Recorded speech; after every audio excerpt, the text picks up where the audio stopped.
got that camera up too. How cool is that?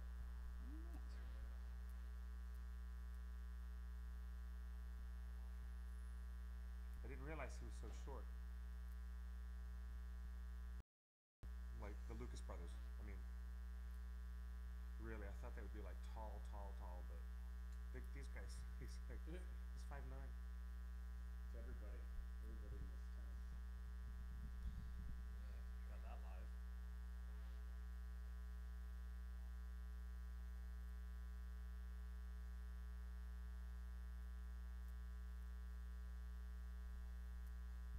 All right, looks like we're live.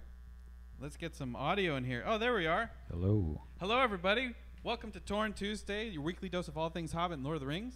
I am Justin. And I'm Clifford. Do you believe this is like, wow, that's the sound of my own voice. I've finally gotten used to the sound in the space. Is that good to have the sound of your own voice coming back at you while you're doing this? Now you know what I have It to is. put up with. It's like the third time. Everybody, put a round of applause together for our extra special guest, Chris Saint. Oh, hey guys. Sorry. I was waiting for you to bring someone in from the side, to be honest. No, I'm waiting for that. Well, I mean, like Keith Lucas was just standing outside in the corner. I bumped into him, literally coming across the street. I almost grabbed him and said, "Let's talk about Lord of the Rings stuff." But he was, headed off in the other direction.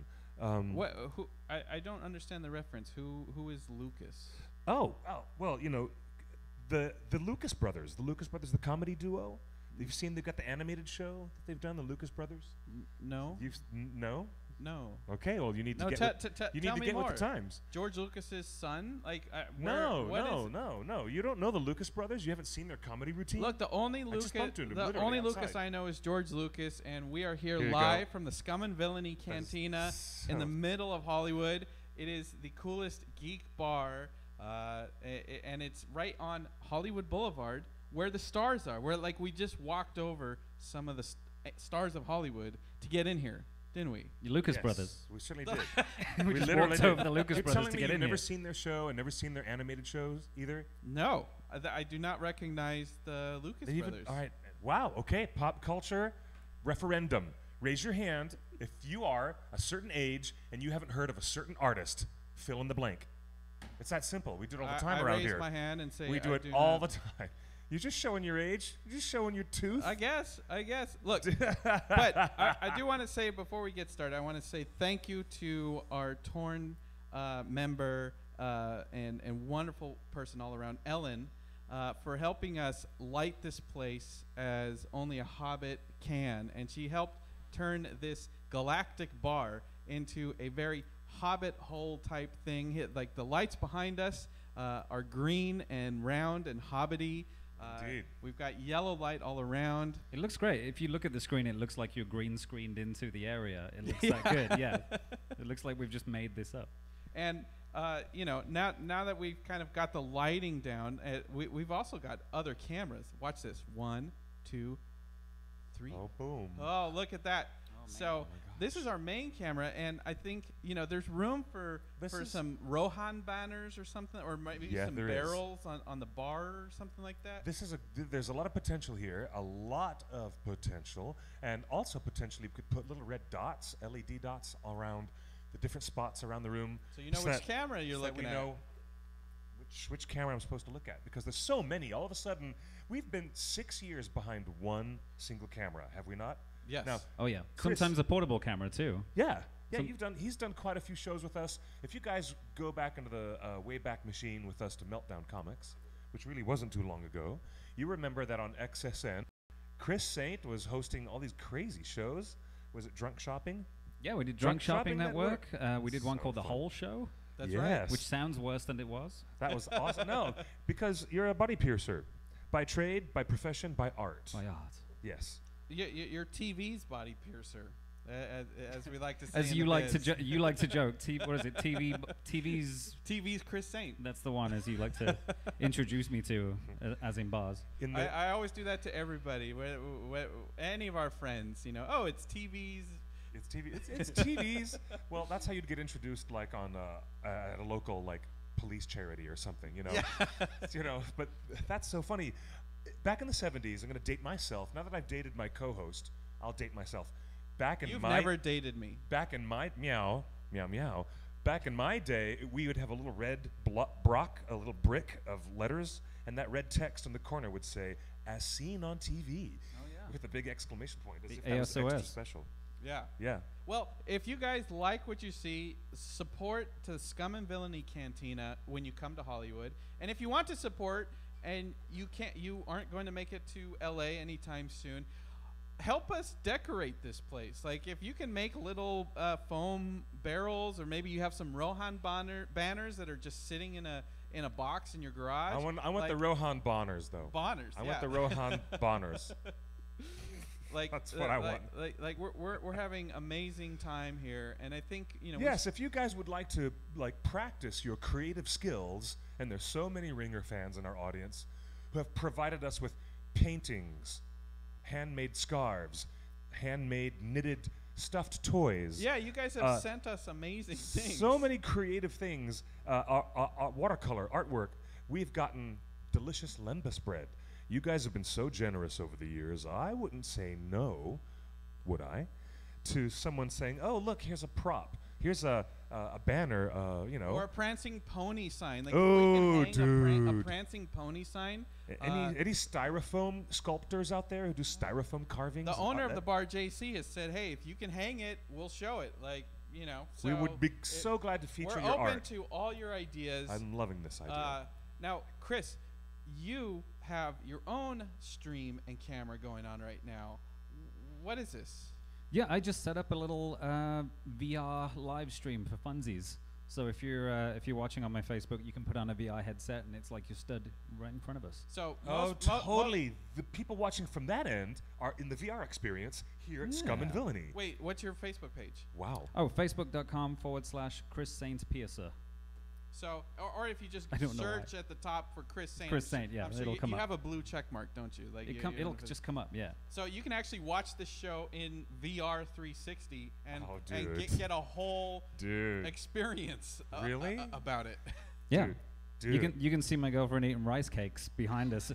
So if you want to put the VR headset on, turn around and just watch her turn eating around. for about 45 minutes, There's you can do that. JC, the proprietor of Scum and Villainy. There's JC. This looks great. And there's the like- rice cake fiend hiding. We're joking, darling. No, you know what? You might as well change that to Chris Saint, Piercer to the Stars.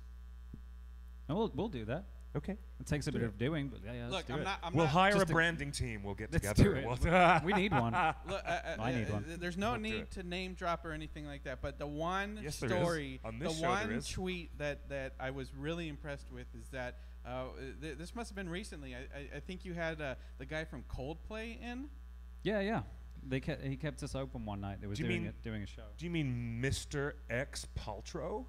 Wow, really? Chris? He's more than. That's Gwyneth the joke. I'm Paltrow. making a joke. Okay. Sorry. You look. You wanna ad lib with me? I'll check my head at the door. We'll start out even. Come on, guys, keep up with me now. Yeah, sorry. So you have some amazing people come in all the time. Yeah, we get some good people through the door. We get a bunch of TV people come in that are nice regulars. A bunch of pop culture people where you don't exactly know why they're famous, but they are. They'll come in too. And then, we've got real lucky with the pop stars, the movie stars, and like we're real lucky to have like nice friends that will come in and see us regularly. And your shop's in Hollywood. Oh yeah, it's down on Vine and Melrose. Oh, just down So the it's street. right from down the here. street. Yeah, we're all neighbors here. Yeah. It is. It actually is a neighborhood place because I go there to pay my gas bill. No.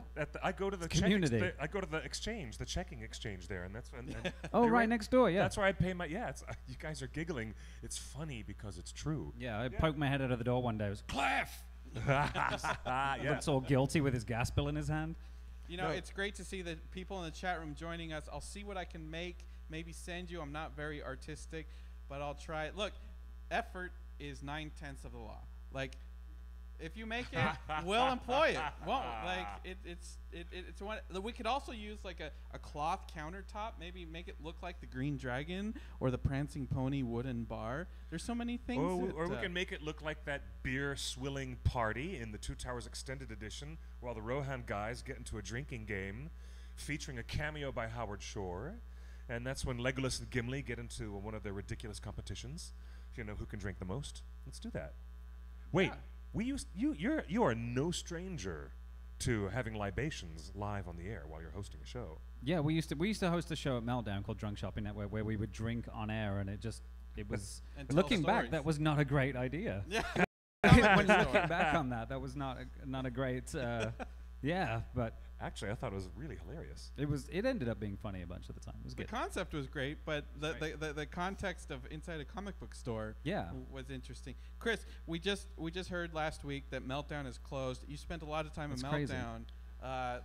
What does that mean for Hollywood? I mean, has the local reaction just been really hurt by like the closing of Meltdown, an institution? Yeah, all I see is all the comedians that used to perform there, all the people that used to have shows there, and everyone's really upset about it. I view, to be honest, I'm a sentimental person, and I view Meltdown as one of those things like the Hollywood Roosevelt. Like it's a staple in the city, and it's that thing of him. Like I'm sure Meltdown's going to come back, and there'll be some online thing, but it's like, to me, it's like, imagine the Roosevelt closed yesterday, and then all of a sudden they're like, yeah, we have a booking system now called the Roosevelt.net, and it's where you book hotels. You'd be like, that's amazing. It's great to see the name continuing, but I think there's this thing about these brick and mortar buildings that people are just losing, and I want to hold on to those, and I don't know if it's me being older and more sentimental, or whether that's something everyone feels, but I really want to see people holding on to these businesses and these brick and mortar buildings that you can walk into. I don't think it's the same to go to something online. Like I'm glad that it's still there, but I want it to be still there. One of the things I really liked about it is like all the accidental running ins that you'd have there. Like you could be there any night of the week, and you'd bump into Kate Blanchett or Ron Funches Somebody just randomly. or Dan Harmon or We were starting a show the one night. We were doing a body piercing show called the Whole Show, and I was stood there, and he was standing in the corner. He was like 5, 4, 3, and then Ed Screen from the Deadpool movie, the bad The guy from actual the Deadpool movie. movie. Yeah, Ed Screen came up and was shopping with Derek. Yeah, that he day. just walks over to me and he goes, Yeah. "All right, mate," and he pulls up a comic. He's like, "Do you have any more of these?" I was like, "I don't work here, but this guy." And it's like, but yeah, I wanted to be like, "Hey," looking back, I should have been like, "Hey, come on this show right now. yeah, Don't- I'm selling Deadpool earrings. Don't move." I forgot that you were live that day when he came in. Yeah, Yeah, and he got into a 15-minute conversation with Derek, who plays Green Lantern for DC Live events, and that's such a coincidence. Like, that is exactly what I'd like to agree with you on that, Justin. For once, we fully agree. There was a confluence of people, and people would intersect there at Meltdown like you wouldn't believe. There's hardly online or any digital experience or video experience like Yes. anything else feels forced. Like, oh, look who just happened to show up on air. It's like at Meltdown, it was really accidental. It wasn't forced. We'd be doing Right. shows all the time, and somebody would be walking in the back, and because our show was to do with drinking, we'd have that confidence, that liquid courage to just grab them and be like, "Come over." What was that guy, Theo Vaughn? He was there for one of our shows, Yeah. and then who were we yelling at the one day? Oh yeah, I but don't know. these Was it Paris Jackson, Michael's daughter? No, you had her. no, on we had her another on the show. Yeah, but yeah. it's these people just used to walk by, and it was easy just to go, like, come on in, let's do this, and everyone would be happy to do that because it was like a community, and everyone's supporting each other's projects there. So they'd be Indeed. like, cool, I want my thing to do well, so you want your thing to do well. It was great. It was a Yeah. total community. It was indeed. Boy. Yeah, Now- and you know what they're building there now? Condos Parking. and a Gelson's Market, like as far Oh, what opposite fun. What from the geek culture that Meltdown would be. Like As long as it's not a Walmart.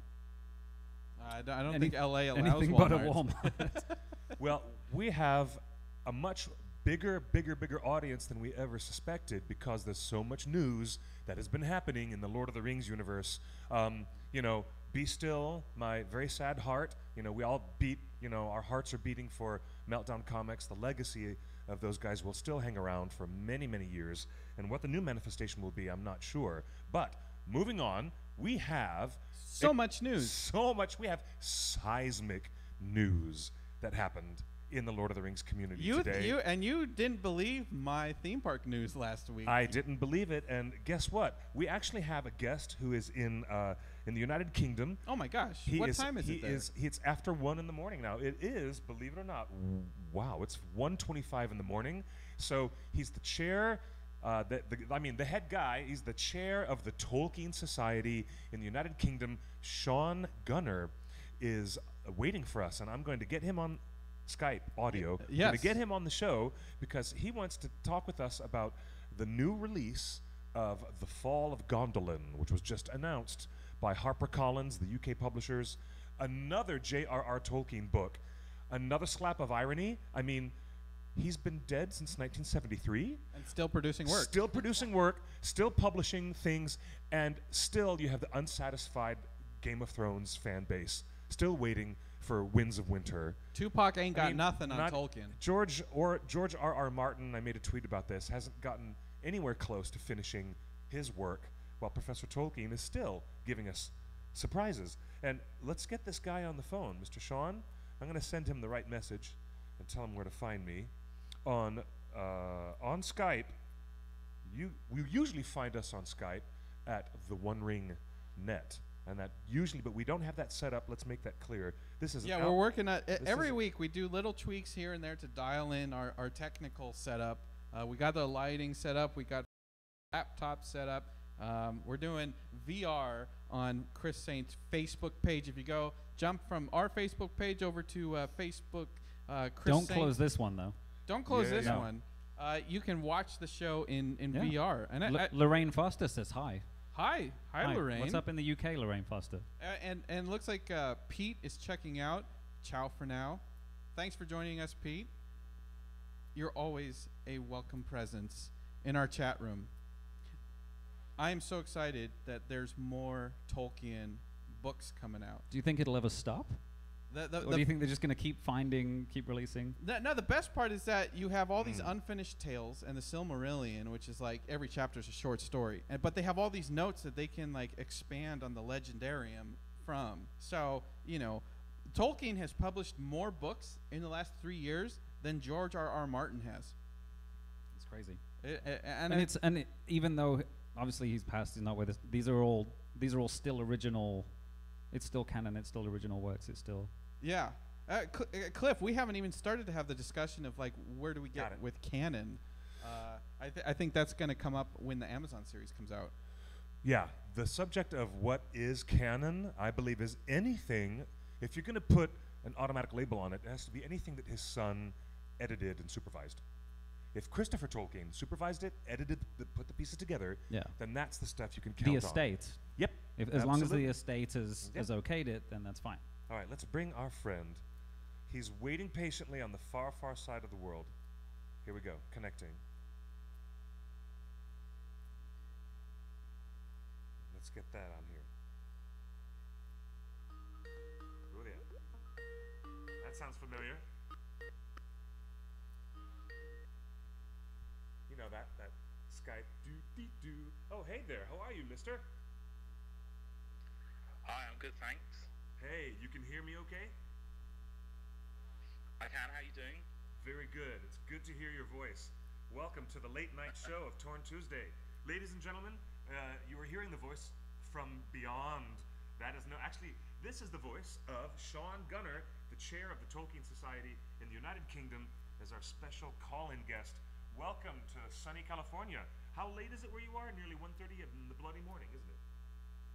It is, yeah. It's 1:30. It's 1:30 in the morning, but yeah, I've had a lot of excitement today to keep me up. So yeah, I'm still just about fresh.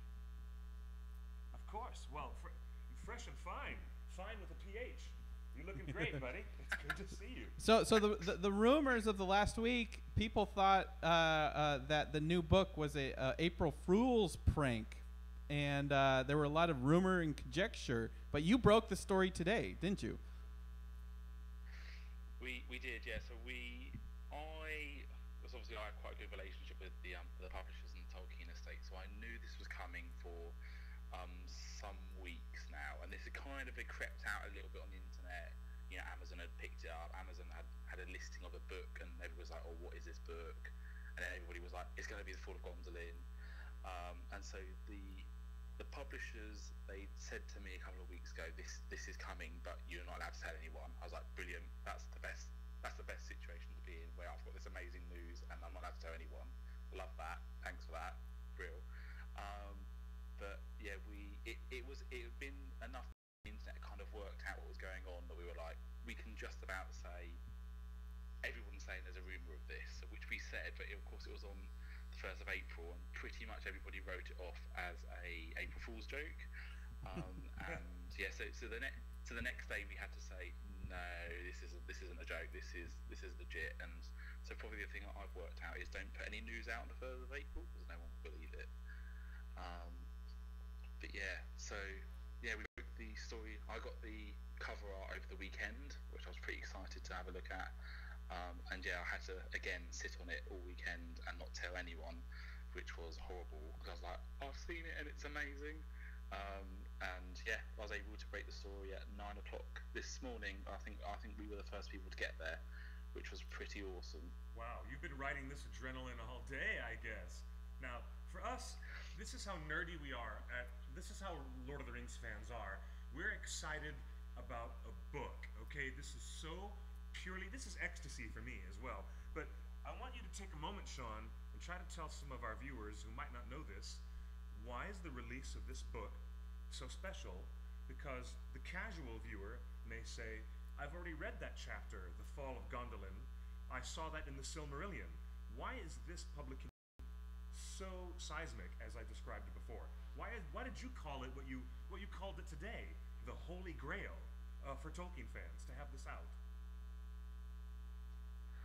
Yeah, so first of all, The Fall of Gondolin is one of the very, very first things Tolkien ever wrote. So he wrote this in, we think, 1916, 1917, one of the really early pieces that Tolkien ever wrote about Middle-earth, about his story. So in that sense, it has its own level of significance. And the author, John Garth, today in the Guardian newspaper, he described it as the template from which all other Tolkien stories follow.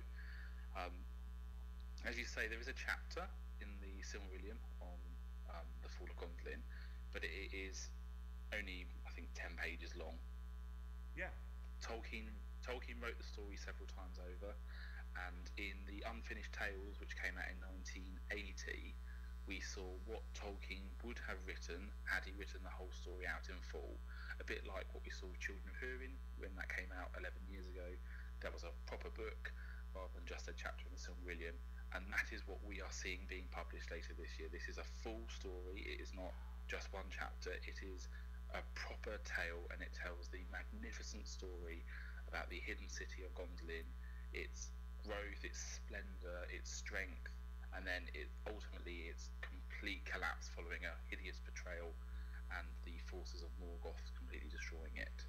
Yeah. What are the details on this? Do you know how many pages and who illustrated it? Yeah, so it's 304 pages. I've done my research here, and the illustrator is Alan Lee, and Alan Lee is the guy who illustrated Beren and Luthien last year. He's illustrated The Lord of the Rings, and of course he's known to a lot of people as the conceptual artist for The Hobbit and The Lord of the Rings films, for which he won an Oscar. So we've gone from 10 pages to 300 pages. Yep. Isn't that something? Now, if that just isn't a kick in the rear, then I don't know what is. That is why the Tolkien fans are really, really, really excited, especially because of that rather interesting note that Christopher Tolkien had put in the introduction to the last publication we were lucky to get, Beren and Luthien. He actually said, if I'm incorrect, Sean, let me know, this is very likely my last contribution. And so we thought that would be it. Didn't he kind of signal, I won't be editing or putting my efforts into any more of these big efforts? And all of a sudden, here's surprise, the Fall of Gondolin is going to come our way this year. Yeah, I mean, it's taken everybody by surprise, to be honest. I mean, a month ago, none of us, it was on anybody's radar. Everybody sort of thought, this is it now. Christopher's not going to be producing anything else. You know, the chap he's 93 years old, so he's produced something like 20 books in the the time that he's been editing Tolkien's works. So he's really put in the legwork. And when we read Baron Luthien last year, there was a little bit of sadness. Actually, when we read that introduction, and he said, "This is probably going to be my last." Well, when we. My question is, like, Cliff is very enthusiastic, but now I'm wondering, you've gone from 10 pages to 300 pages. Are we looking at another Hobbit situation where it's butter over too much bread? Oh gosh, bite your tongue. Are you kidding? It's more of Professor Tolkien, right? Right, Sean? It is. There is. I mean, there is an element here where. So obviously I've not seen the full text of the book. There's elements of this that are, of those 300 pages, what isn't clear right now is how many of these pages are genuinely new content. So we know that some of this stuff has been in the Silmarillion, we know that some of this stuff has been in Unfinished Tales, and some of it has been in the History of Middle-earth series. What we're not clear about is how much of this is genuinely new content. That it could be 290 pages, it could be 2 pages. I'm hoping it's more the former than the latter, but hopefully what we'll see come August is a very exciting publication. I mean, I think the reception on social media in the last 2 weeks has been phenomenal to this. It just goes to show the level of interest that there's been in this particular publication ever since I can remember. So I've been the chair of the Tolkien Society for 5 years. I've been reading Tolkien for 15 years. Ever since I can remember, The Fall of Gondolin has been the single publication that everybody's wanted more than anything else. This is what everybody wants to see, and today we were able to say it is happening. So regardless of what everybody thinks, this will sell incredibly well because this is what Tolkien fans have always wanted. It is fairly well said. Very well said. It is what Tolkien fans have always wanted. There is no such thing as too much of a good thing with Professor Tolkien's words, as that equivalency can be made with Peter Jackson's running time of his films. Just not the same comparison, okay? Okay? Is that fair enough, Sean? Yeah. I mean, I've in the 5 years that I've been chair, I've managed to steer a very careful path between loving the films and not dissing too much, loving the films and appreciating the films, and not comparing them too much to the books. I think actually, to be fair, the Lord of the Rings trilogy was a much better trilogy than the Hobbit ones. But actually, when you look at the distances travelled in the Hobbit, it is about the same as the Lord of the Rings. So actually, a better thing to argue would be, why did Tolkien not write a longer Hobbit? Not why did Peter Jackson make 3 films out of 1 book? Because actually the distance travelled is about the same. When you look at from going from Hobbiton to Rivendell in the Fellowship of the Ring, that takes half of the Fellowship of the Ring book to get to Rivendell. In the Hobbit, it takes 2 chapters. So actually the amount of story is kind of about the same, and I can understand why Peter Jackson made 3 films out of the Hobbit. But in any case, putting all of that aside, one of the things that makes me really happy is about the films is that people have gone out and they've bought this source material. The Hobbit and the Lord of the Rings have sold. The Lord of the Rings has now sold 150 million copies worldwide. The Hobbit has sold 100 million copies worldwide. Wow. In recent years, that's also been pushed up thanks to the films, and I think that's really great. That actually, by some measures, J.R.R. Tolkien is the best-selling author of the 20th century, and that's been helped by the films in the 21st century to bring him to an audience as well. Wowzer. See? Excellent. See? That's staking your claim and backing it up, right? Thank you, Sean. That's definitely. Now, we were also going to take advantage of this moment to ask, and because my response to news of licensing being offered by the Tolkien estate to certain interested parties to do a bloody theme park is something that I'm ambivalent about. My ambivalence was greeted by Justin as a shock and awe campaign. I don't know why. But let me ask someone who might even be quite a bit more cerebral about these things. than I am, and I try my best. But Sean, what is your opinion now that we understand that the Tolkien estate is actively involved? What do you think about this news that there might be some kind of, like real specific line being drawn between concept and execution of a real theme park based on Middle-earth? What do you make of all that? I mean, there's been rumours about this for, ever since I can remember, a suggestion that this would be happening. So I don't think I'm entirely surprised.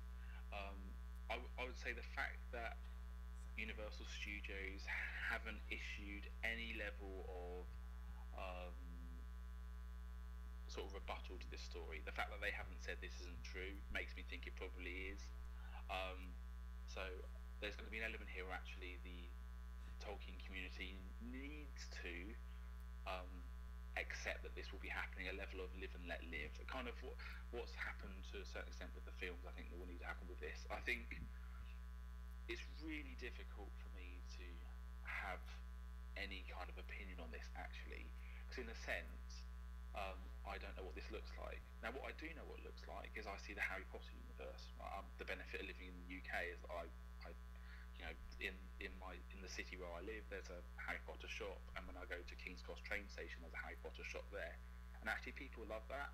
People love the fact that they're able to immerse themselves in Harry Potter's world, that they're able to buy merchandise from Harry Potter's world, that they're able to see Diagon Alley, that they're able to see the Forbidden Forest, they're able to go around Oxford and have a look at some of the filming locations. So I actually think there's and when you see the way that the Harry Potter universe has kind of brought the films closer to the audience by creating all these experiences and having all these shops all around the country, actually, when I go in there, I see this massive bookshelf of books selling Harry Potter, which I think is great. Everybody's read Harry Potter. I've grown up with Harry Potter as well, and I don't see why you couldn't have that same experience with the Lord of the Rings. Like, actually, if you had, for instance, Rivendell, and you're able to walk around Rivendell, that feels like something that I quite like the sound of. If you're able to go and stand in front of the doors of Durin at Moria and say Melon, and the doors would open in front of you, again, I think there's a lot of people who would like to experience that. And it's not really about the fact it's come from a film universe or it's come from a book universe. It's the fact that actually this is a legitimate representation of Tolkien's works and something that I would imagine millions of people would want to experience. So it all will depend a lot on the execution of it. If it's just sort of tacky barrel rapid rides, I'm like, yeah, I'm probably not going to be on board with this. This is just ridiculous. But actually, if they take a genuine opportunity, like what's happened with sort of the Harry Potter example in the UK, they take a genuine opportunity to allow the fans to immerse themselves in Middle-earth, I think it could really work, and I think it could be lovely. I think the flip side could be awful. Right now, I don't have any way of judging which one of those two things it will be. Right on. I hear you on that. So, yeah? Okay. This is actually crazy. Crazy timing. I just came back from the Harry Potter world at Universal Studios today. What, here in California? In California, okay, yeah. Okay, wow. And you enjoyed the experience? I was skeptical in the same way that you're skeptical, obviously, about the Lord of the Rings going that way. I was skeptical walking into that because I was like, is it going to be this thing you said, like just a rapids ride with the name on it, and all of a sudden you get to the end, you're like, that had nothing to do with Lord of the Rings or Harry Potter. But if it's a similar execution as the Harry Potter land, I think it's going to be great because the Harry Potter land looks like it's actually made by people that love the books. Yeah. You can walk around there with a wand and do little spells. You were telling me about this. You do little spells and it makes things in the windows happen, or you're fully immersed in that culture. And I was walking around that park thinking, wow, if I was a child, I'd just be crying with happiness the entire time because you actually feel like you're there. And I was like, one of the other things too, I was like, how big can this Hogwarts be? And then I got there and I'm just staring up at this like gargantuan monster of a monument. And I'm like, holy crap, this is amazing. So if it's done with that similar execution, I think adults are going to be walking into it and having that same feeling where they just want to start bawling with happiness. Hopefully it would be that same thing, but you just have to have someone that obviously loves the original material making it. Yeah. I would say this, and an additional thought, anybody on the side of theme park design, Imagineering, for lack of a better term, but that's actually Disney that's Disney codified. That is codified as Disney only. But imagine the people who do the design and the engineering and the layout and the aesthetics and the music of the whole park.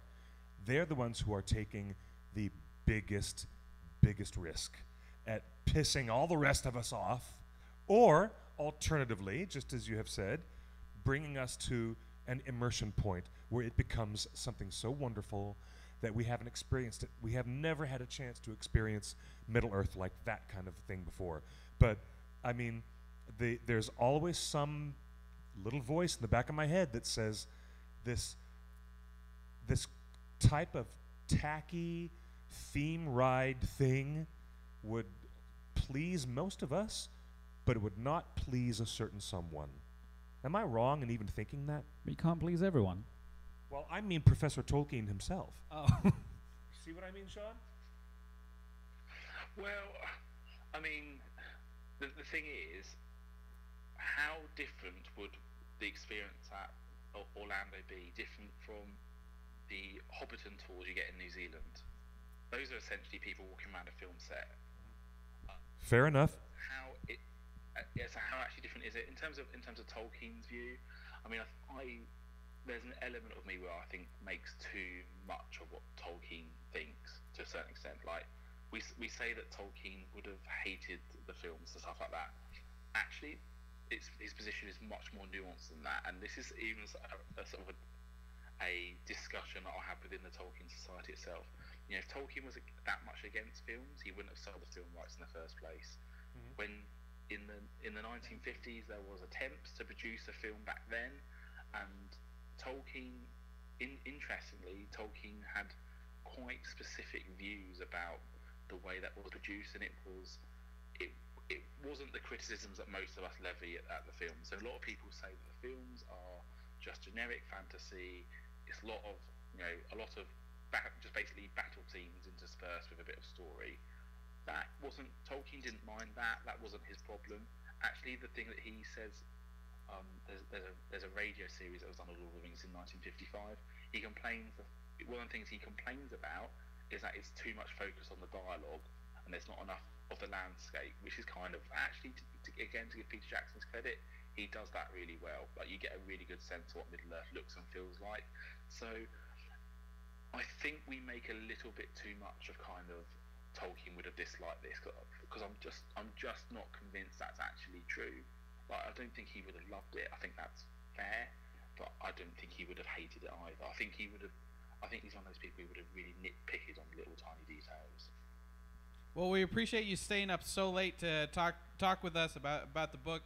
I guess the one thing I want to ask you is, if the last 10 years of popular culture has been led by Marvel and Star Wars, it's shaping up that the 2020s will be the decade of Tolkien, unlike we've ever seen before. We're still getting books. We may be getting theme parks. We're getting major billion-dollar TV shows, all the merch that will be along. I mean, it's kind of setting up Tolkien for a huge decade ahead of us. A resurgence, maybe? Yeah, I think so. Actually, it demonstrates the continuing appeal of Tolkien's works. You know, I said that he was the best-selling author of the 20th century. He was voted by Amazon readers the author of Millennium. Actually, there's no reason to think why he's not going to be popular in this one, and that's because there's an enduring appeal of his stories. Actually, you can see this in all the works that Tolkien's producing. You can see this, and you can see this in how the TV series is happening, the potential for new stories, new books coming out, and in the park in the US, you know, in the UK, there's discussions about having a Tolkien museum as well. All of this is from the same thing, actually, that everybody realises that Tolkien is so popular, has such a broad appeal, that we need to make the best use of that. I get this. Now, I can understand, and I really appreciate that you said that the professor's attitude might be a lot more nuanced than any of us might expect at first. So maybe it is safe to say that it is not. There will be critics who come out of the woodwork who say this is just gross over commercialization of Professor Tolkien's work. There will be those naysayers, but maybe that is just really a rather myopic and unfortunate place to be sitting at, because I also said last week I'm going to be the first person to buy a season pass and go to this theme park when it's made. I did admit that so I can't be branded a hypocrite. But I want to be able to bring nuance back into conversation in general, and I'm really glad you used that word, Sean. I really appreciate that. Perhaps there would be, in Professor Tolkien's eyes, an opportunity for him to be creatively part of the process himself. He might want to nitpick and go at it and say, well, you guys really should approach it like this, because this is what I had in mind. And we might learn more things about him as a creator and his process. The way that he wrote all those letters to fans over many, many, many years of his life, allowing us a window into his mind, a window into his whole creative life, because he loved to get nitpicky with details about his own work. And maybe it's safe to say that Professor Tolkien was maybe privately delighted by the fact that so many people were attuned to his writing and his world. Do you think that is fair to say? Yeah, I think that's probably true, and we learned quite an interesting amount just when you read the letters about the bits of negotiation that took place about having a film back then. We do learn quite an interesting amount about Tolkien's own view. So, for instance, in one of the letters, and again, it's a slightly inconvenient truth for a lot of Tolkien fans, where he's talking to, I think it's his lawyer, and he says, basically, I've got two options here. Either I can have complete editorial control, or I can take the money. And basically, Tolkien sort of says, I'll take the money. I'll take the money. I'll take the money. And he sold the film rights for quite a substantial sum of money back then. So yeah, I mean, we talk about commercialization, and even on that point, I sort of think, well, if people are that worried about commercialization, why do people collect like 20 different editions of The Lord of the Rings? Why do people get the deluxe editions of the books? Why do people even buy DVDs? Actually, if people are that bothered about commercialization, why do you do those things? Because actually you do it because you really love it and you want it, and there's no reason why that people can't, whether it be the Tolkien estate, or be it that Warner Brothers, be that Universal Studios, why they can't appeal to that in you, that actually they think, you know what, people really want to be able to buy this stuff, or they want to immerse themselves in Middle-earth, let's give them that opportunity to do that. I don't think that's a dreadful thing myself. Indeed. It looks like the law of supply and demand is sometimes more powerful than the second law of thermodynamics. You can always say that time travels in one direction. Yeah, that's fine. But you got to start with, if there's a demand, someone better bring the supply, right? I get that. Yeah. And just to boil it down to a little nutmeg. Yeah, absolutely. And again, to give Christopher Tolkien his credit, I don't think he is doing this purely for money. I don't think to be honest, frankly, he doesn't need the money. Like, he's obviously sold lots of books. Tolkien still sells lots of books, but he's recognising that this is something that lots of fans will want, and he's given them the book that they want to see, and which will be out on the 30th of August this year. Indeed. Yes, indeed. I'm so happy that you joined us, Sean, and thank you for braving what has been almost a 24-hour period for you. You've been running all morning and all day with the news, and this is great stuff. And thanks for staying up so late into the wee hours of the morning to come and chat with the OneRing.net fan audience. That's really great. Ladies and gentlemen, this is Sean Gunner. Let the folks know at home where they can follow the Tolkien Society, where they can find you online. Yeah, they can find us on Twitter, which is @Tolkien Society. We're on Facebook as well. Search for the Tolkien Society. or visit our website, which is tolkiensociety.org. And you are Sean Gunner at Sean Gunner, right? I am, yep, just at Sean Gunner on Twitter. Very good. Very good. Aces, you are always welcome here to talk with us anytime, Sean. And the next time I'm over there at the Bird and Baby, I'm going to buy you a pint. How's that sound? Sounds like a good deal to me. All right. That sounds really good. Thank you, brother. Thanks for being on the air with us. We'll talk more in the coming weeks, I'm sure. Okay? Absolutely. Thank you very much. All right. Take good care, my friend. Excellent. What a great conversation. And Yeah, he's great.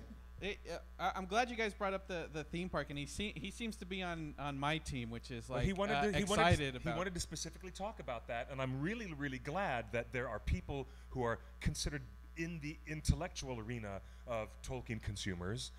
And as much as I confess I don't belong there, but sometimes I'm placed there, but you're on the pop culture movie end of consumers for Tolkien fandom. Theme in park, a different, yeah. but you don't read the books with that granular inhale that I do, but still you have an appetite for what's coming up with a theme park, right? Right. And that's amazing that Sean is also in your camp, that he wants this, and I'm down for it too, with of course a few red flags in the conversation along the way. You've got all a the few red flags. Hey, Oh, look, yeah, if you're just joining us, thank you for watching Torn Tuesday. We're about halfway through the show, live from the Scum and Villainy Cantina. A few people in the chat room were saying, who's that handsome man in between us? It's not Seth Green. I was going to say, they didn't say who's that handsome man. It was a conversation. Is that Seth Green? No, it just looks like him from the side. which is a nice way of saying you look like a werewolf. Oh, boy. We're joined by Chris Saint here, celebrity. Not Chris Griffin, it's Chris Saint. Chris just, Saint. just to make sure you guys. And not Christopher Tolkien. And you've been a friend of ours here in LA, and I wanted to talk with you because you just went to the Wizarding World of Harry Potter. Yeah, it's crazy timing. We would, and so for the first time. We're talking. I think that's we're kinda talking about the brilliant, Tolkien potential Tolkien theme park that Universal Studios Florida may be building on 157 new acres that they just acquired in Florida. Good luck, Dad. You're gonna be busy. What's your first reaction now that you've just gone to it for the first time? Does Universal do a good job? Yeah, 100%. 100% Universal did a good job, and this makes me think, yeah, go ahead, do the Lord of the Rings. Just get it done. Oh, let me ask you this. There's Harry Potter, the book world, Pottermore, I guess, right? Yeah, it's And Pottermore. then- The Pottermore website is a continuing extension of the published works. But the That's where she movie, publishes the more. movie universe is called the Wizarding World, right? Like Yeah. Fantastic Beasts and everything like that. So Well, what's interesting is that Warner Brothers just displayed the new logo for Wizarding World in the new trailer for Crimes of Grindelwald. right. Yes. So what theme park, when you went to Universal Studios for the Harry Potter land, does it lean into the films, or is there a bunch of book stuff? Where does it fall on the spectrum of book over here, Good film question. over here? It lets you decide your own level of involvement. If you want to walk around the outside and you're like, this is exactly like the movies, then you're going to be really pleased. If you want to go into every single store and look at every single shelf, they'll have things for the connoisseurs that are going to pick things out. It lets everyone of all levels enjoy it. And there are things there for the people that, like those people that are like, I think I'm going to hate this. I love these books. I was okay with the movies. I think I'm going to hate the theme park. And then when they get in there, they get to the back corner of one of the shops and there's a book barking at them and everyone's happy. Like it's all in the details, as Cliff said.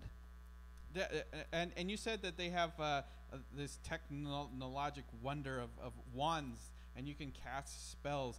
I love the movies. I haven't read the books, so I don't know any of the spells, and I don't know how to say any of the spells. But if you're Aloha a book Mora. lover, if you're a book lover and you know the spells, you get rewarded in the park, right? Yeah, it's all that thing of immersion. Again, it's putting someone in there, and the books and the movies are about having that magical feeling again. And when you're there, you feel that magic, and it's not just here's a wand, go shake it at something. It's having you going into the shop and having the wand pick you, and having the ceremony, or then having a personal wand what you call it, like a wand pairing with a specific person. Tell me about the cast member that they have doing that, because that's the job I want to audition for. They're great. There's all tell these me about the guys who give the wands out at Ollivanders. they're in there and they're just gung ho, like they're all for it. They're just Really? running around. There was In a nice- character. in character. There's a nice gentleman that had a conversation with us on the street. I was like, hey, while you're here, could you tell us something? Like, da da da da. Yep. And Yeah. we went on one of the rides, and there's it's in Hogwarts, and there's just school children walking around in the halls. Like there's just people walking around like they're character. there in character, but just Really? yeah. In uniform, in Hogwarts uniforms, Yeah. just walking around. Yeah. Boy, that's Really? very Is it clever casting. really? That's clever. So you're telling me what I'm hearing is if they build Lord of the Rings land at Universal Florida, you could actually have a full-time job playing a hobbit or an elf Yep. or a dwarf. Yep. And all you would do is just walk around and be scenery. Yeah. Human scenery. There were one of the rides. There are the moving paintings on the wall. There's one of the rides where you stand there. If you were waiting, the two paintings are talking about you. So they're talking about you, and then the one painting goes, "Stop! I don't think our guests would appreciate that." And then you like continue. Like everything's perfectly set up. What? Yeah. Oh my gosh.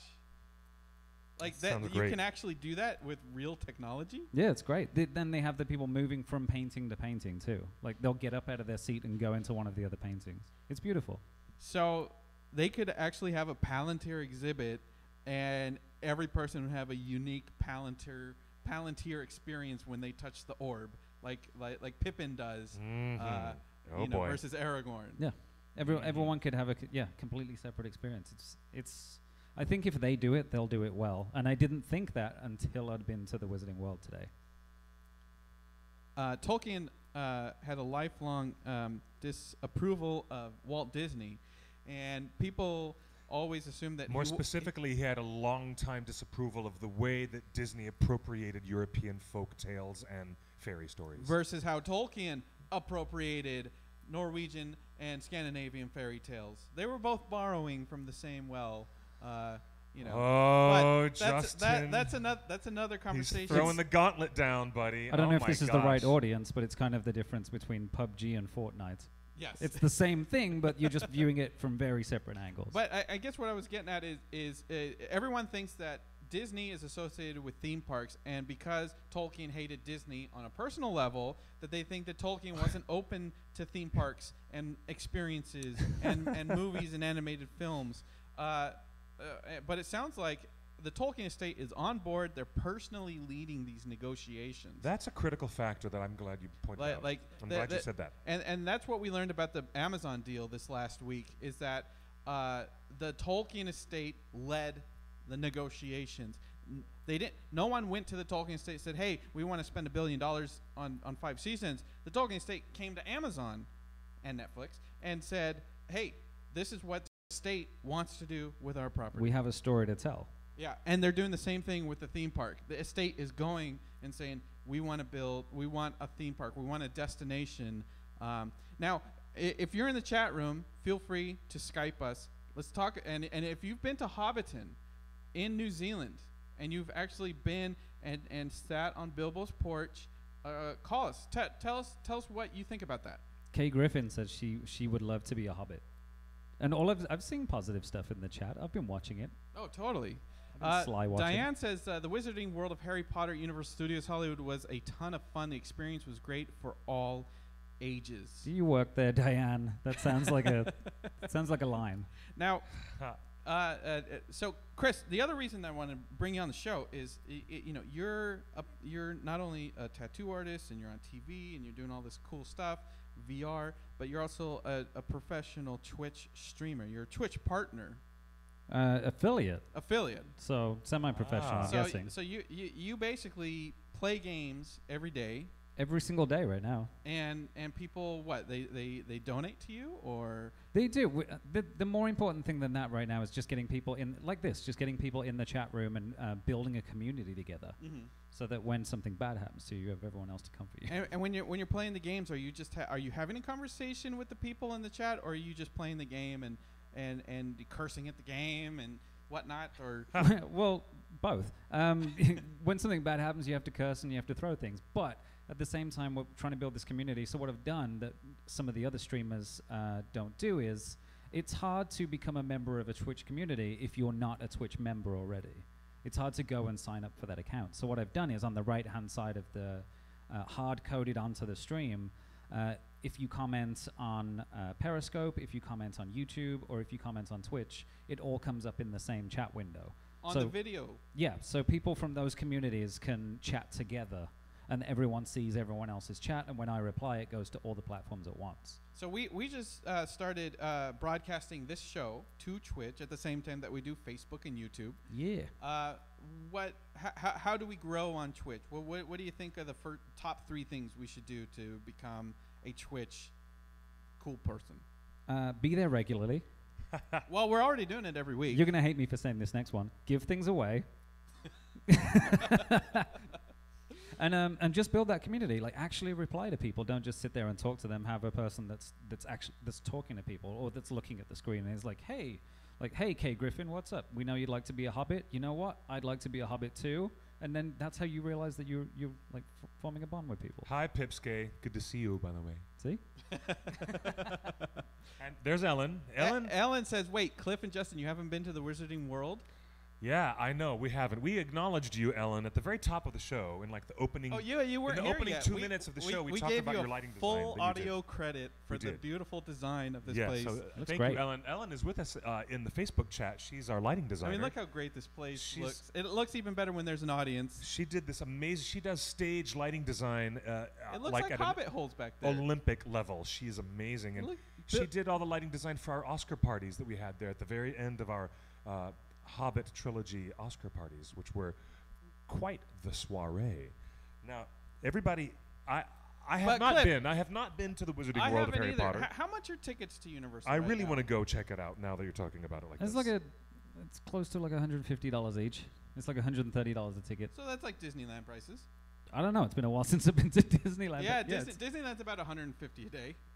Yeah, Disneyland's more expensive by the time you pay for parking and 2-park pass. and- Disneyland is offering Southern California residents, for like limited days throughout the year, an annual pass that's really discounted. Like, I'd say it was worth the price though. Like Was going in, you hear that number, and there's a part of your brain that always like tightens up a little when you hear that number. You're like, how much for a theme park? yeah, what? But then once we got through, it's like I would have paid that much just to see that portion of the Wizarding World and go on the ride that we went on. Like it was completely worth it. There's one ride, right? The one Wizarding World ride that we went on. We didn't go on Yes. like the small kids one afterwards. It was the Oh, the okay. Quidditch going through the thing, and yeah, it was great. Because unlike Orlando, which is going to have the advantage of much more geographic space, Universal Studios has a very, I would say, finite space. They only have Yeah. so much room. They took out a functioning outdoor amphitheater. They took out the Water World, from the old Kevin I Costner missed film. that. Oh no, Waterworld's still there. It's still there. I thought Waterworld was taken out and replaced. No, we turned around and Brielle was like, Waterworld. I was like, how is that still relevant? Why is that there? But hey, really? Then I've been fooled. I've You been just fooled. need to go. Yeah, I just go. thought that Waterworld was replaced, and they needed the No. physical proximity. They needed the space. I did turn around at one point, and I was like, oh, there's the Irish pub. So this is where the Terminator... oh, no, I was like, it's Despicable But Me. they're not doing the shows. They're not doing the Waterworld show. Oh, I don't think so. Don't be the least bit It's still surprised. there. Expert on theme parks? The stage is there. There we go. I wonder what they're doing with that. Don't be surprised that there's a future expansion of the Wizarding World, and they claim that physical space. Don't disappoint me. I love Waterworld. But I was the point I was trying to In get to. fact, Jean Triplehorn, who's the female lead in Waterworld, her son, she's wonderful. Her son used to work at Meltdown. No way. Yeah, It all her comes son back August worked the counter at Meltdown. He 3D printed way. all of our logos. That's crazy. Wowzer. Like I love Waterworld, and in fact, my former boss, Christopher Sliney, did the gosh. behind-the-scenes features of that movie.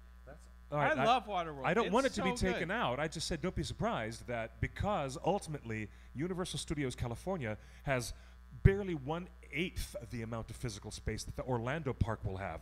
That's why they're announcing not one but 4 parks to be expanded. That's A right. Jurassic World, a Nintendo World, a Lord of the Rings World, and even Harry more, Potter, and Harry Potter. Wizarding World. Yeah. Crazy pants. But great. here in California, they don't have that space to No, expand the park that even much. if they do, the expanding is so much more expensive. Yes, I can Hey, imagine. Cliff, can I imagine. noticed in the Yes. chat there's a bunch of people saying, I could work at Universal as a hobbit. I am 5'5", I am 4'11". I think that's too tall. 5'5" How is too tall big. is a hobbit? Hobbits are generally 3'5", 3'6". And what was the name of the production company that Peter Jackson created? 3'6". That was So the name of the 3'6" production Productions was the name of the Yep. production company that he set up. It would most unusual after Merry and Pippin had all that Ent draft that they were drinking in Fangorn Forest with Treebeard. Well, they grew taller and much taller, and they were at the end of the book. To what? Professor Tolkien, I think, you know what? There was a suspicion that they got close to 4 feet tall. That's massive. Maybe 4'1". Cliff, would you be a wizard or an elf? Oh wait! If I was in the cast at the theme park, You I would definitely- be a wizard. I would if ever definitely be a wizard. I would definitely be one of the Istari. Have you ever heard an elf walk up to you with that voice? Hello, I am an elf. It's just not gonna work. Only Hugo Weaving. He's the only elf with that kind of. Yeah. You will unite or you will fall. Hi, Stephanie. What about Nazgul? I would want to be a Nazgul walking around, just kind of like peeking around Oh my gosh. corners and riding a big black horse. Like, Scaring people. Yeah, like a not scary farm kind of deal. did they scare people on purpose, or did they just ride around? They just rode around. The Nazgul got a bad break. Like, all they were doing is going around town saying Shire Baggins, and you either said yes or no. No, that's not all they did. They actually chopped the Hobbit's head off. Very, very, very much. Oh, so. you're right. That is worse. I mean, there was something that Peter Jackson never followed up on. What did the hobbits do who found that decapitated body? What did they do? I mean, there was a whole chapter, a couple of extra chapters in the book Lord of the Rings, where Fatty Balger is running out there screaming, "Fear, fire, foes, awake!" And, like at the top of his lungs, because the Nazgul are creeping around the house that Frodo rented, which was a ruse because he was sneaking out the back gate without people noticing. But that was when they were in Buckland, where Meriadoc's people come from, the Bucklanders. Can you imagine if Universal gets a Tolkien license to do theme parks, that we could get a Halloween horror haunt maze, the Scouring of the Shire, Nuts. That would be nuts. That would be so cool. or Isengard? We saw people coming out of they have one of those Walking Dead attractions at Universal where you Really? can walk around and like the zombies get at you, and we saw people coming out of that crying today. Like, so that's how bad that could be. Oh my gosh! Like shivering, crying, sweating. Like, so they no could joke. have a whole Moria chase, Ooh. like replicate the Walking Dead experience through Moria, and it Wowzer. ends with a big fire demon. That could be super cool. I am getting really, really it could excited be super, about super this. cool. I like how we've gone from is this a good thing or is this a bad thing to everyone just being like, oh my god, they could do this, they could do that. I'm so excited. It always ends up there. Even though I want to say I have reservations, I really want to set my reservations aside. Look, and the because barrel ride down the rapids. You're gonna get a barrel ride. That's easy. Everybody knows you're gonna get a barrel ride. You're a barrel veteran. Yeah, Yeah. I've got the barrel. I got the first He has barrel. the barrel. I literally have a barrel. There could be like a Flight of the Dragon ride Yes. that includes that kind of technology that they're using for like flight over California. You know. Speaking of technology, Chris, you're also big into VR. In fact, you're doing a giveaway for a VR headset right now, right? Yeah, not just one actually. There's a nice company called VIA from Beijing that have given me a bunch of headsets. Like VR, like you put. Yeah, like full on. They're giving away a couple of these headsets that they have called Oasis headsets, and then do you want to? Oh yeah, Oasis me to grab that? headset. And then Oasis, like Ready Player One. I'm not sure if they're linking that. Thank you so much. And then Our attorney's telling me do not link those. yeah, don't two. do that. Yeah. And then the more common ones we have to give away are hold on, this is for later. The more common ones we have to give away are these guys, which they call fabric headsets, which Ooh. look a lot to me like the Google Daydream headsets. So we're giving these away too. That looks comfy. So Yeah. this is a real headset. Yeah, good You- field you- of view. You put your phone in it or what? Yeah, any type of phone goes in here. Probably recommending some kind of new Samsung or the iPhone X because they got like quad The big HD screen. displays. Now, Yeah, I'm wearing glasses. Okay, like glasses is good. Yeah, here he goes. Okay. But yeah, so we're giving a bunch of these away. There isn't a That's phone in there, so I you're just don't see seeing any. you're just seeing darkness. Yeah.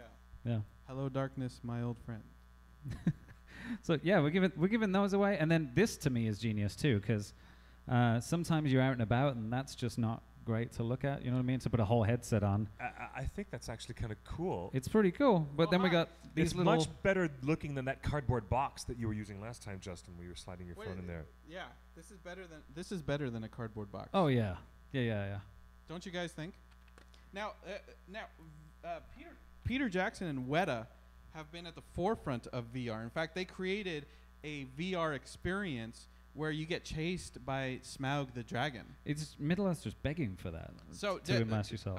A lot of people complained that Peter Jackson shot The Hobbit in 3D, and the 3D just wasn't there. It wasn't the right movie to shoot 3D. Do you think, based on all this new VR technology, is VR at a point where we would enjoy a Middle Earth in VR? I think so, but and if you're worried about it, I'd say just go and pick up. They have it for Vive and Oculus and PlayStation. Go pick up Skyrim VR. Like it's one of those. It'll immerse you into that fantasy genre, and you'll be able to experience swords, elves, magic, and just see if that works for you. And if that does, then obviously, like a Tolkien experience is going to work.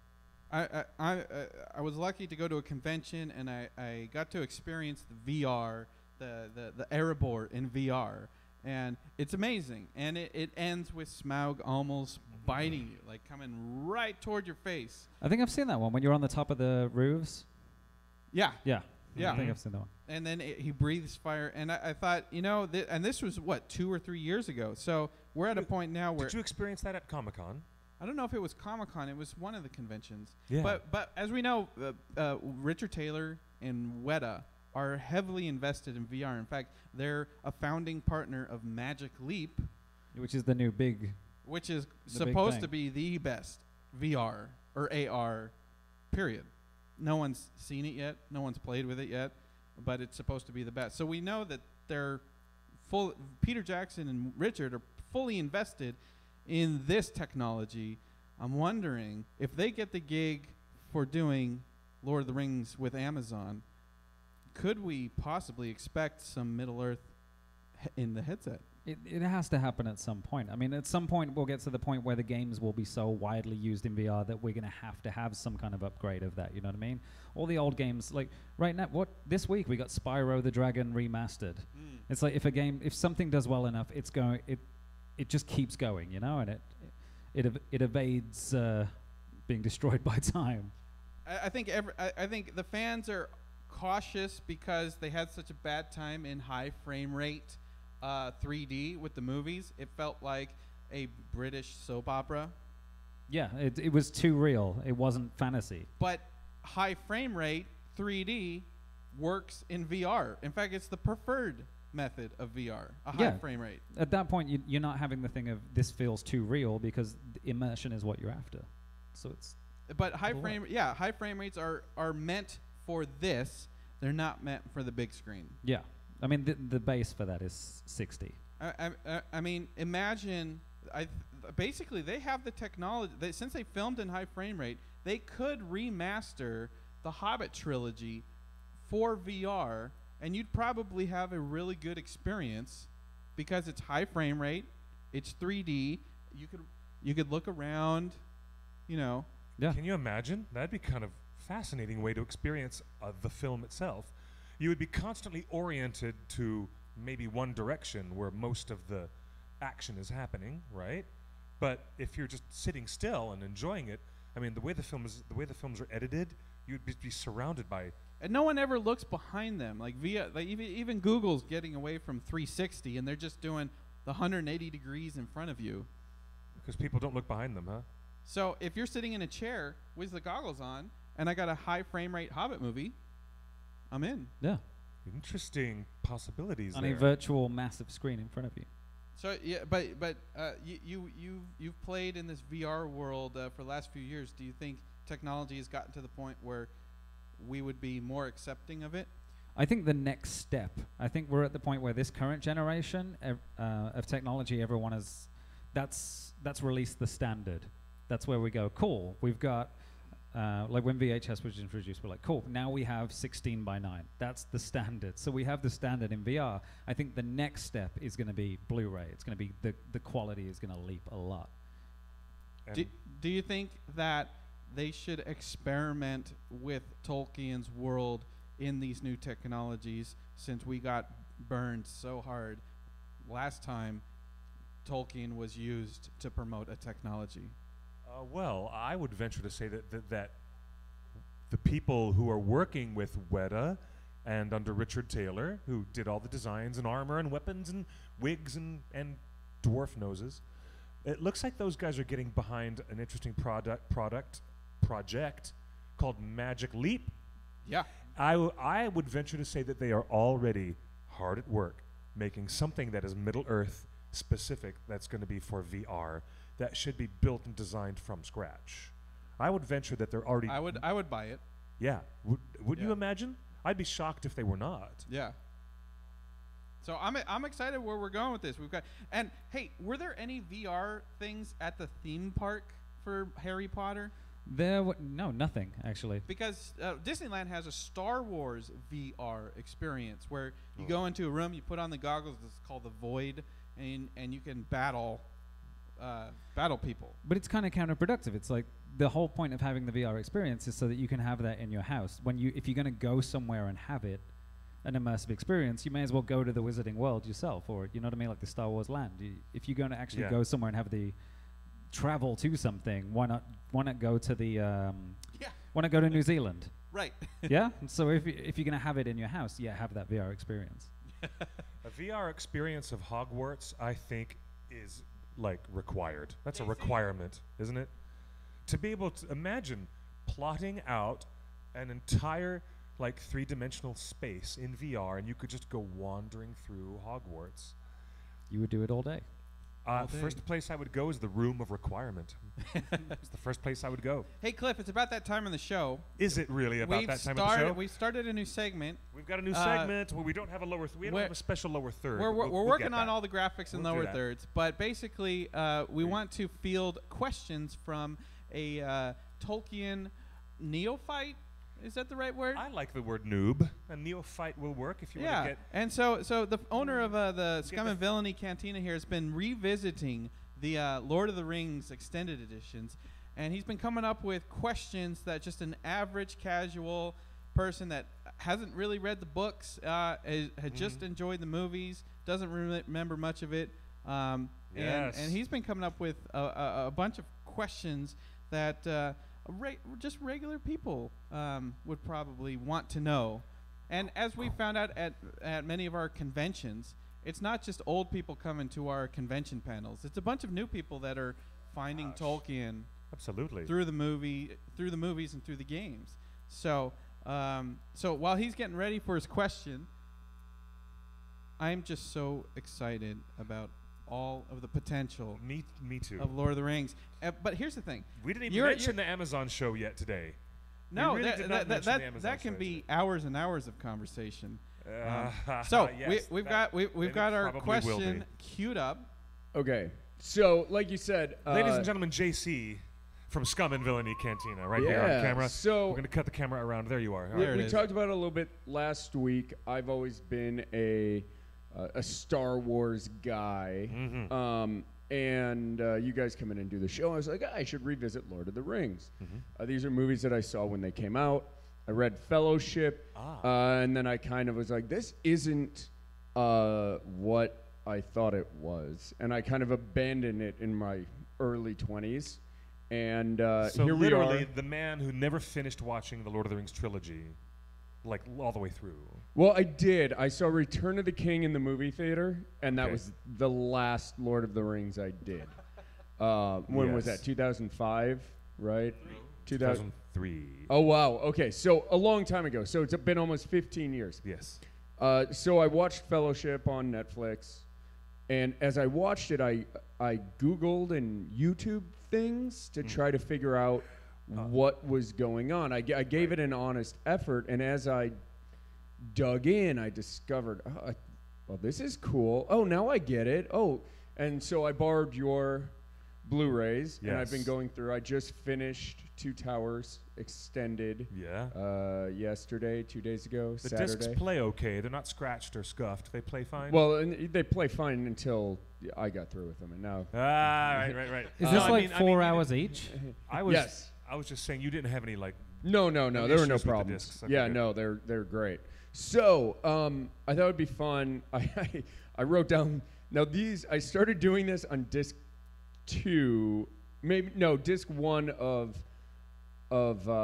Two Towers. So I've got a lot. So we'll see what we can get covered. All right, we'll do it. Ladies Time and by gentlemen, time. on Torn Tuesday, we're now doing our new segment, which is Questions from a Noob. Right here. And be nice on the chat, because I don't know anything. Yeah. I'm really enjoying it. I'm really enjoying learning, but I really don't know anything. So these questions might be stupid, and then people will be like, "There are no stupid questions, only stupid people." There's I no might be that questions. stupid person. No, but oh my but God. bear with me. They will get better. I'm gonna keep. Once I get through it, I think I'm gonna go back and watch Fellowship again so that I can ask questions of Fellowship. Okay, So sure. here was my first question, and this happens part of the way through Two Towers. You get this kind of like throwback of Gandalf fighting the Balrog.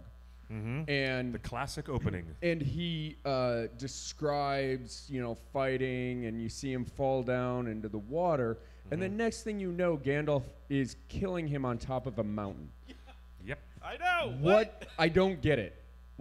How did they get from The deepest the cavern. deepest part of the earth to the top of the mountain? So my question was, is that creative license by Peter Jackson? Is that something that was written into the book and better I just don't understand. I thought it was Okay. the What other am I side. missing? I thought it was the other side of the world. Like they fell down the cavern and now they're on the other side of the world. Like it looks like the mountain where Saruman made the avalanche come and they had to turn back. It does look like that. And you know what? Ralph Bakshi's film does a better job of explaining the. That's the animated one. That is the animated one from 1978. It actually tells you more specifically than the way Peter Jackson makes his edits. It doesn't even tell you. I can understand that confusion. I'm going to tell you the simple answer. In the books, Professor Tolkien explains very clearly that they fell from the bridge of Khazad-dûm down into what would be the bottomless pit, the roots, under the roots of the deepest mountain. And the dwarves call that mountain Zirac Zigil. The elves call it Carathras. You can hear one of the characters in the film refer to the mountain by name. We must take the pass of Carathras. And there are 3 mountains that are the big peaks that are up on the top above the mines of Moria, while the dwarves were busy building their subterranean kingdom underneath those 3 significant mountains. As the dwarves got down to the bottom, they also decided to build the Endless Stair, which climbed all the way back up to the top of Zirac Zigil. This is the mountaintop that you see, and in Gandalf's dialogue in the Two Towers, he says, "Through fire and through water, I pursued my enemy until I smote his ruin upon the mountainside." At that point, Peter Jackson's decisions to edit so quickly gets the audience to that ultimate point where Gandalf takes down the Balrog and they're both dead. They both expire, but he failed to do what Ralph Bakshi did, which is, we took the Endless Stair and I pursued my enemy further and further up from the subterranean. It was up to like the 2 top of the lines of mountain. dialogue. We You missed missed 2 it. lines of dialogue, creative editing. Okay. All right, cool. That'd be it, yeah. But Um, it's in the book and it's in the original 78 It's film. 2 sentences explain a huge plot hole. And Yeah. and this may be this is Yeah, it's that you know, simple. I don't know. This isn't as literal as that, I don't think. But Gandalf is described on YouTube and other as an angel. He's like more like an angel than like a non-Muggle. They are right? they are referred to as angelic powers. Yes, So is he? they're called Maiar. Does that is Ian McKellen actually what Gandalf looks like, or does he take like a Middle Earth form? Exactly. And that's why. So he looks like something else. He's an angel, being, deity type thing. He takes the form of a human. Of an old man. And The wizards were all angelic beings that took the assumed form of wizened, old, traveling wizards. so that people would listen to them. Yep. Because if you were a hobbit, nobody'd pay any mind to. They were given a divine edict. They were not to go against the enemy and match the enemy power for power. They were supposed to do what is traditional in Scandinavian mythology, like Odin did it lots of times. It also happened in Greek myths, where one of the great powers of Olympus will come down and represent themselves as a beggar or as a wounded or a wandering traveler, a vagabond.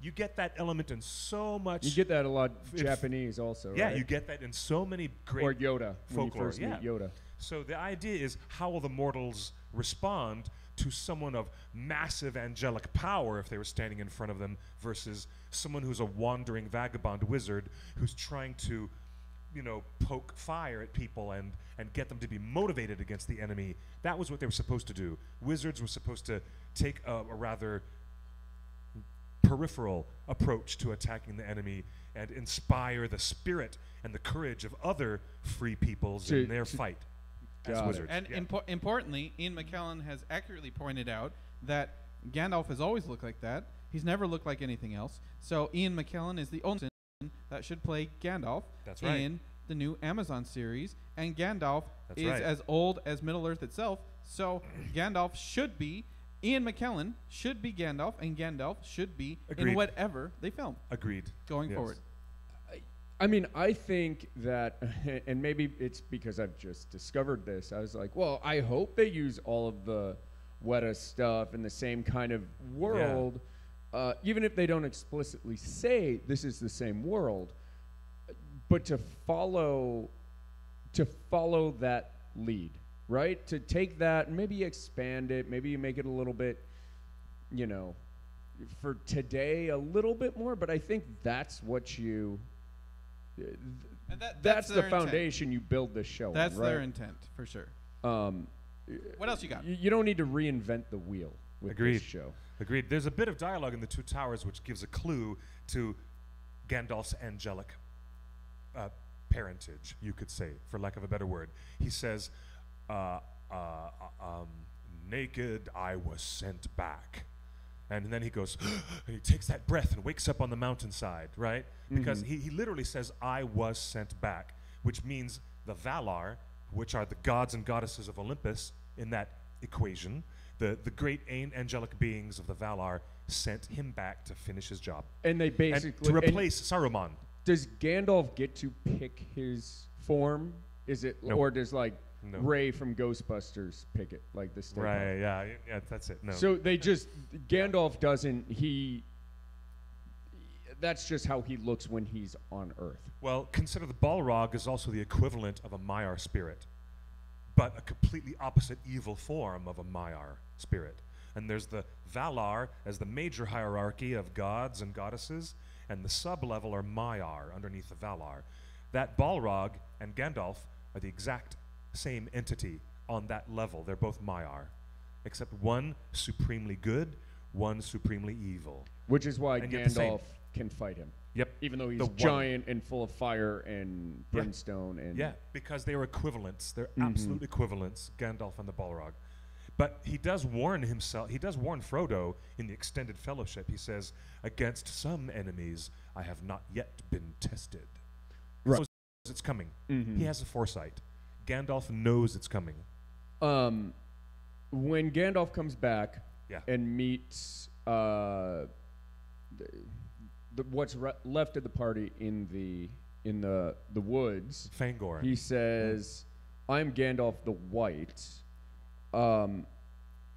Does he just it's almost like he's remembering who he used to be. He is, exactly. Yes. Does he just use the name Gandalf again so that Aragorn and Legolas and everybody is not like confused by his otherworldliness?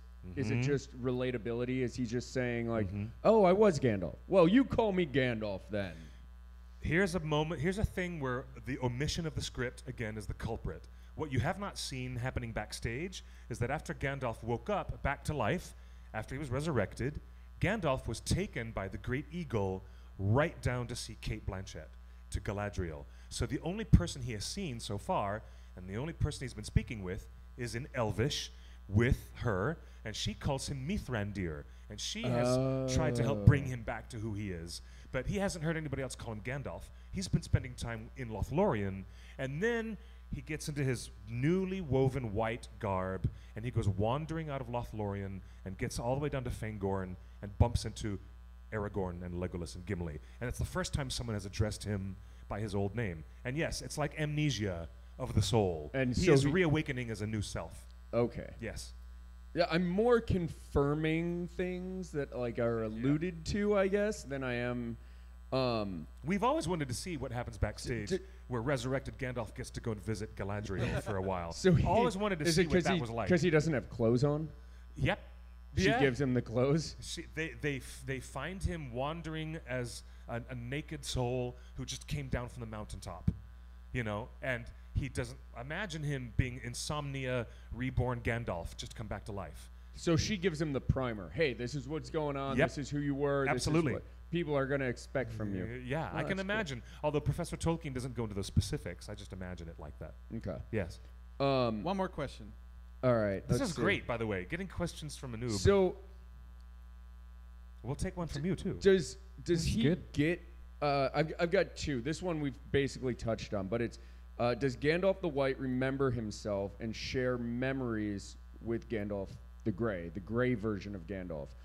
Does he see that as like first person through his eyes, or is it like he's remembering events in which this other thing that looks like him partook? That's a great question. That's a really great question that I don't know we could ever know the specific answer to. Stump the expert. That's the new name of this. Well, we'll just say that, Professor Tolkien does not say.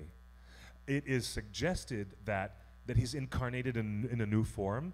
He eventually recollects everything: the quest for the ring, his past friendship with Bilbo, and all the other things he's done in the past. And the fact that he still bears the elven ring, Narya. But it's a process, I guess. Is it something like in Star Wars Expanded Universe, they say that the reason that R2-D2 and C-3PO emote so much, even though they're robots, is that after a while, the AI, the more interaction it gets, the more real it becomes. Right, so the droids become more human as they spend more time with human, which is why Uncle Owen says, you got to go get their memory erased, because they don't want droids rivaling human emotion. Yeah, is Gandalf as this angelic being? The more time he spends with hobbits and elves and earth folk, does he? Is he looked down on by someone like Saruman who makes reference to like your love of the halflings weed? Mm-hmm. Does Gandalf almost become more human because he spends a lot of time with Middle Earth level beings, and that's why Saruman is like, what are you doing, man? Actually, I think that is a spiritual connection that goes back to the beings that they were before they assumed the forms of the wizards. Radagast, as we know, is the guy who's like Dr. Dolittle in Middle-earth. He's more interested in birds and beasts and wildlife and protecting the forest inhabitants. Was he in The Hobbit? Yeah. Okay. He's got the deer. He's got the bunny sled. He's got the birds living in a nest under his hat. The reason why Radagast behaves that way and has such a what you'd call an affection for the birds and beasts is because as a Maiar spirit, back in Valinor, he was associated with Yavanna, who is the goddess of flowers and plants and beasts and birds.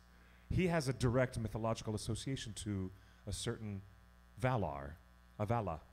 Okay? Gandalf also had an association with a certain member of the Valar, as did Saruman, and the other two wizards we don't know too many specifics about, but because of their direct, rather familial association with one of the beings in Valinor that had governance over certain areas of the creation of that world, they lean towards that part of the manifest world. Interesting. Yes, exactly. Okay, now and here's Gandalf more than anyone took an affection for hobbits, and he thought that they were the most interesting little subspecies, and within the hobbits he found all the courage. He found something about the earth that was within the hobbit as a race, and that made them like one of the most valuable assets for his larger political and military plans. Literally, I have to say it, Gandalf was making schemes and plans, and the hobbits were part of that mechanism because he trusted them more than he could trust certain personal qualities of men or elves. Well, he trusts them more than himself, right? Because he won't, don't tempt me with the ring. Yeah. Right? Yeah. Imagine. Yeah. And then my last Gandalf question, and then next week we can move on to Legolas, is... aha! All right, Legolas questions next week. Is Shadowfax a magical horse? Is Shadowfax like the horse version of Gandalf? Is it an angelic being, or that's is a it good question. That's I want to know too. Great question. No, they are no, they're not. No, nothing that I hate to demystify the great horses of Rohan. Hate to do that to you. For all my equestrian friends out there, forgive me. I need to demystify Shadowfax for a second. Those are not regular horses like your garden variety ponies. The special breeds of horses that were raised by the men of Rohan and their tribes who migrated down and settled into the kingdom of Rohan. They had like these special breeds of horses that nobody else on earth could tame, like the great Mongolian horse lords. They can master breeds of horses that nobody else on earth can touch. They're almost like, that's the magic quality, is that only one type of human being, the Rohirrim, had any kind of ability to domesticate and bring those meras, those horses, into the world of domestication and horse riding skill and military use. Shadowfax was the greatest of them all, but he was still a normal earthbound horse. But he's not angelic. Is he free? He doesn't have an owner? Correct. He's just runs wild. Gandalf is the only one that he would ever allow near him. Okay, and then the horse that saves Aragorn is one of these Rohan horses. Brago is the horse's name, yes. And he belonged to the king's son who died. Yes, he is probably a descendant of one of those great horses, because someone in the chat room is definitely going to check my facts, but Shadowfax was given as a gift. The king of Rohan, which is King Theoden, he said, Gandalf, he was sick and he was still possessed by Saruman's influence at the time, and he's like, get out of here. Just before the War of the Ring happened, the king of Rohan said, just take whatever you want, and get the hell out. If it'll get you out of my hair and get you out of my kingdom, take it, get out. And Gandalf took one thing. He took Shadowfax, and that caused quite a few raised eyebrows. So it's an interesting story. It's in the books, but it's not in the movie. But no, I don't. There's nothing magical about them, but they are the superior ultimate species of horse on the planet. Doesn't Gandalf make reference to many adventures with Shadowfax, though, in the movie? Yes, he does. And so are there adventures out there that he had between the time you just spoke of and Helm's Deep? Yep. He might even be referring to the hunt for Gollum. Like before the opening stage of the War of the Ring happens, Shadowfax may have been with Gandalf and Aragorn when they were wandering around looking for Gollum and trying to. Is that something we might see in the? Quite Amazon possibly, yes, series? it is quite possible. That'd be kind of fun, like a season, just the quest for Gollum. Yeah, Oh, Yeah, I've got totally. good. I could talk about this forever. I've got so many good other How are we doing, questions. though? Are we on point with Yes, your yes. Okay, good. I understand it better. Is It's it- exciting. I have Is it another helpful? pages of questions. Do you have a quick, Cool. a quick question that I can answer in 2 well, seconds? We'll have Because we're about to a close the segment show, right? every week. Is there No, any- let's save it for next week. Yeah. And I'll Alright, have more alright, because alright. I'm gonna get caught up on Return of the King extended edition. Very good. I want you to text me when you see the segment. Ah, yes, I will. At Isengard, which you're about to get to, right? Right.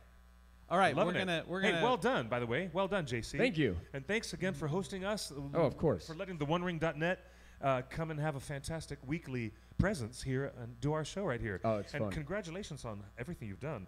You repainted the outside of Scum and Villainy with this beautiful There's a design. digital billboard now with the One Ring Yeah. logo on it. It's very Whoa, good. no, really? Yeah, you haven't seen it? No, I haven't seen it. So, well, Show you after the let's show. as Holy we close out cow. the show, I want to Wow. thank Chris Saint for coming by. No problem, man. Anytime. Yeah. It's, Mr. it- Chris it's great Saint. to hear that Universal is doing right by theme parks and by authors. And it sounds is like that what I said? no, yeah, I'm inferring from what you described, Yeah, it was the good. Harry Potter land, It was great. is that Tolkien's world would be in good hands. I think so. There we go. Better Yeah. hands than Disney. We're reading too much Yeah. into it. I'm down. I have to say, even with my reservations, I'm down to see what kind of creativity is going to come out of this effort. This Well, is going to be quite an effort. There's so much you can do, not only with the theme park, but again with the like Middle Earth and VR. Imagine you're in a room where everybody has VR goggles on, so Yeah. you can walk around, but you're seeing the tree in Hobbiton, and one person can disappear at will because he has the ring. So you could actually recreate a group situation where someone disappears. Oh. I'm going to jump in. There is a company called The Void that did this at Disney and now in Glendale, and there's one in Anaheim now. Orlando also.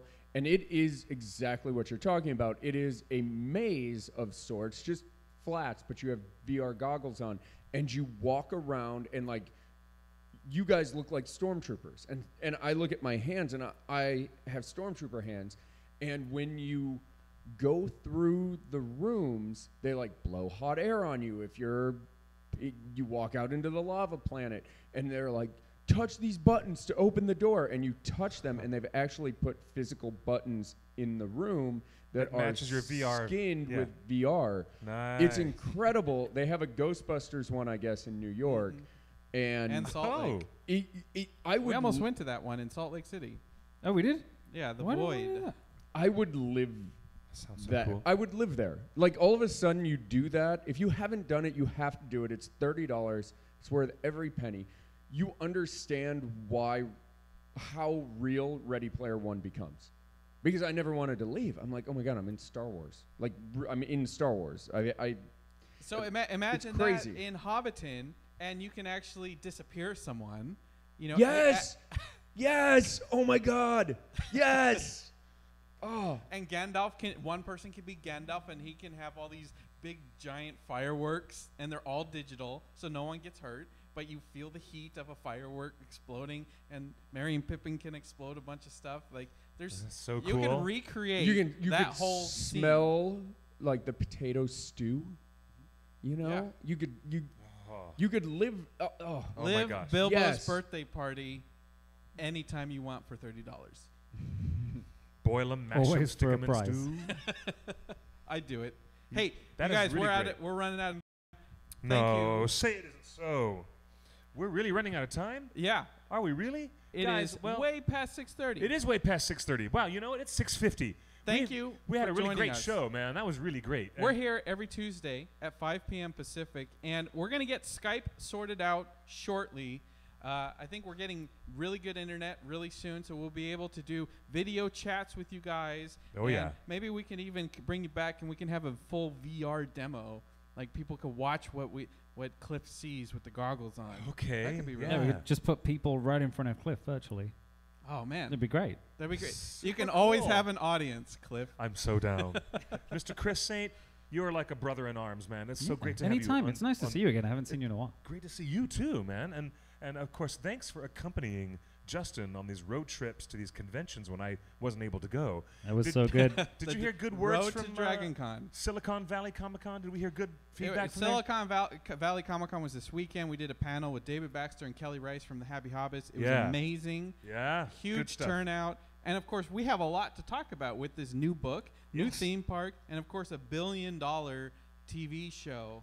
Allegedly. I think you know. the guy who wrote that article for Forbes should not be the ultimate barometer of how much money they're really spending. There was some speculation involved there. And Forbes has been wrong before. Well, they're spending a lot. Anyway. Yeah, they're spending a lot. You can find us here. If you come to Hollywood, go to the Scum and Villainy Cantina. If you don't come to Hollywood, follow SV Cantina, Scum and Villainy Cantina on Twitter. They can follow you on everywhere, right? Yeah, just type in Chris Saint and you'll see a face that looks like mine. And they can follow you on Twitch and Facebook. And Twitch, Facebook, Twitter, Instagram, everything. I'm going to get back on Twitch and do the readathon, the Christmas morning readathon. Oh, this yeah. is the Twitch expert right Let's here. do it. Let's Yeah. do it. Dirty do it. Gandalf wants to join us too. Hey everybody, this is Clifford Broadway with Chris Saint and Justin Sewell over here at theonering.net. You can find us on all platforms and media, The One Ring Net, and of course you're looking for me on Instagram or Twitter. I'm QuickBeam, QuickBeam 2000, QuickBeam 2000. So you can find me there. Bye everybody. We'll see you next week. Great to have you here. Cheers.